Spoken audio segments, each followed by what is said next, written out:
everyone, Jersey. Welcome to the Star Ledger Newsroom, Friday, August 22nd. It's a case that highlights all sorts of issues, larger issues, about freedom of speech and the freedom of speech limitations in the age of anonymous blogging. The former mayor of Manalapan is being dogged by a blogger called The Truth Squad that he says has been publishing all sorts of horrible accusations about him. Last year, the mayor, former mayor now, he hasn't been in office for 24 years, subpoenaed Google to try to find out who was behind the blog. A judge shot that down. That didn't work. Now he's filed a civil suit to try to find out who's behind The Truth Squad. The blogger now is being backed by free speech advocates, but his attorney says, quote, anonymity is fine, but I don't think you can accuse someone of being a pedophile and hide behind the Constitution. Much more on that on our news blog at NJ.com. And as is the case with all the stories we mentioned here on Ledger Live, there's a link posted in the Ledger Live blog. That's NJ.com/Ledger Live. Now, the presidential campaign in the past week had just started to turn nasty. So it was appropriate that yesterday in New Brunswick, they had an interesting way of trying to determine who might win the November race. Cockroach races. Who will be the next president? Ask La Cucaracha. In this case, a 3-inch-long Madagascar cockroach. The thoroughbred insect raced in the 14th annual Cockroach Derby run by the New Jersey Pest Management Association. The roach races were held during its annual trade show in New Brunswick.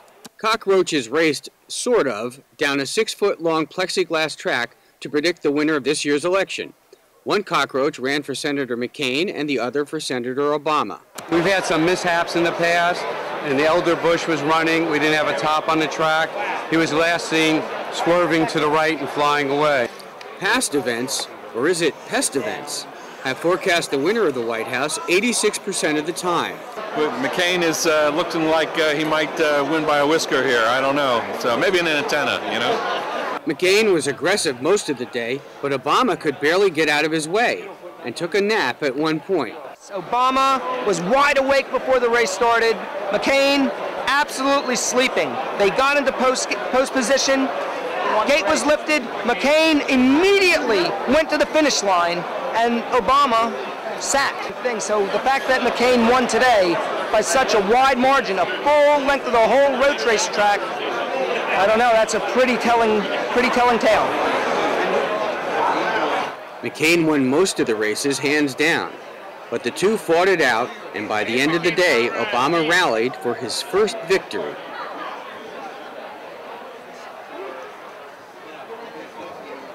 Voters aren't worried about the outcome. They're roaches. What do you expect from roaches?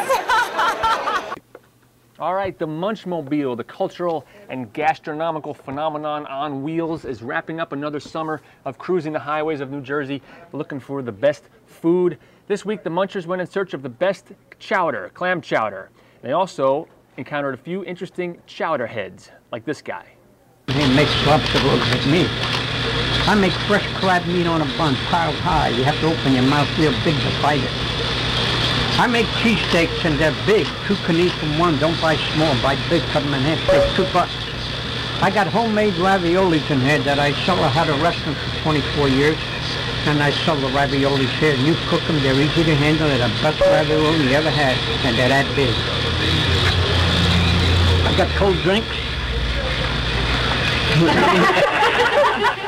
All right, that guy is an institution down there in Cape May, runs a restaurant. There's much more, including more video of him and much more about what the Munchmobile found on their quest.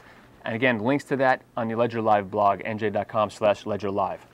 My generation's only connection to the B-17 bomber, at least for me, was the B-17 bomber game on Intellivision. Remember Intellivision? It was better than Atari. This week, a group called the Experimental Aircraft Association will have a real restored B-17 bomber here in Essex County, giving rides and tours. Check it out. There are only about a dozen B-17 bombers still in flying condition. One of them is at the Essex County Airport today through Sunday. World War II veteran Bob Wilcox flew on it yesterday. The last time he was on one was more than 60 years ago. We had our parachutes on, we were ready to bail out, and pretty soon the pilot went around again, got a tailwind, you know, and we made it above we call it the hump, you know, that's the mountains, you know. And then we went after that, we went 250 miles above the clouds to, you know, just escape the storm, you know. They were in the airplane 8 to 10 hours. Same team or no? And they were at minus 60 degrees Celsius temperatures, and they had heated suits on and everything else. But it was very cumbersome. They had to have oxygen, and they, you know, get frost around where they breathed in there, and it was just a miserable existence, you know. But it was you know, you realize how great and all these people were. All right, again, that plane is going to be at Essex County Airport through Sunday, and then at Mercer County Airport Tuesday and Wednesday. Let's wrap things up by taking a look at the comments coming in on our NJ.com news blog. This story about the Manalapan mayor who is going after his nemesis blogger, drawing a lot of comments. Obi-Wan is back, says, and the taxpayers of Manalapan are paying for township attorneys to pursue this?